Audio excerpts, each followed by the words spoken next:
सध्या माजलेल्या भोगवादामुळे तरुण वर्गात झटपट श्रीमंत होण्याचा ट्रेंड पसरलाय।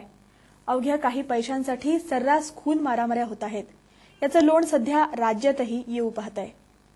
खंडणीसाठी आपल्या मित्राचा खून करण्याची घटना राज्यात यापूर्वी घडली आहे। असाच प्रकार कांदोळी येथे घडला। मात्र पोलिसांच्या सतर्कतेमुळे 1.5 वर्षांची बालिका सुरक्षित आपल्या आईवडिलांकडे पोहोचली आहे। एकंदर 48 तास घडलेल्या या थरार नाट्याचा इन गोवाचा हा विशेष वृत्तांत।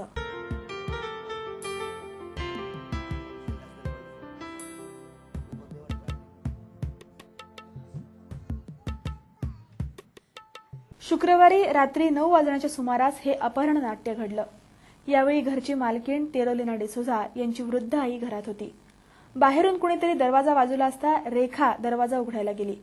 दरवाजा उघडताच 2 बुरखाधारी तरुण आत घुसले व त्यांनी आत येताच वृद्धेला अगोदर बांधून ठेवलं। यावेळी त्यांनी घरातील काही दागिने व रोख रक्कम घेऊन मुलीसह घरातून पलायन केलं। यावेळी मोलकरणीलाही ते बरोबर घेऊन गेलेत।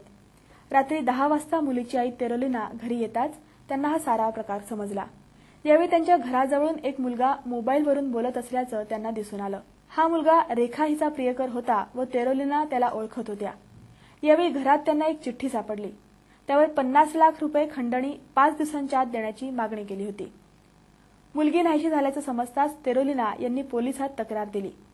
पोलिसांनी अगोदर रेखाचा प्रियकर सज्जत याला ताब्यात घेतलं। त्याच्याकडे चौकशी केली असता तो दिल्लीतला असल्याचं स्पष्ट झालं।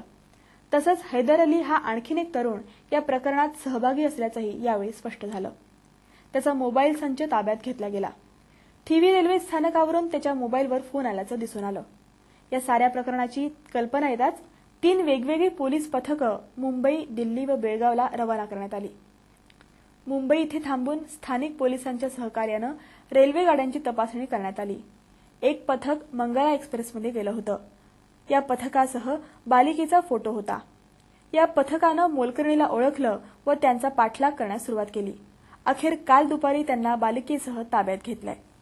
सदर आरोपी व बालिकेला घेऊन पोलीस पथक रात्री 8:15 वाजता दाबोळी विमानतळावर पोहोचलं व रात्री 8:45च्या दरम्यान पणजीतील पोलीस मुख्यालयात पोहोचलं। पोलीस अधिकारी नीरज कुमार, अधीक्षक मंगलदास देसाई, अधिकारी ओमप्रकाश कुडतरकर, महेश गावकर, रायकर, शांबा सामंत, संदेश चोडणकर यांनी वरिष्ठ अधिकाऱ्यांच्या नेतृत्वाखाली योग्य प्रकारे तपास केला।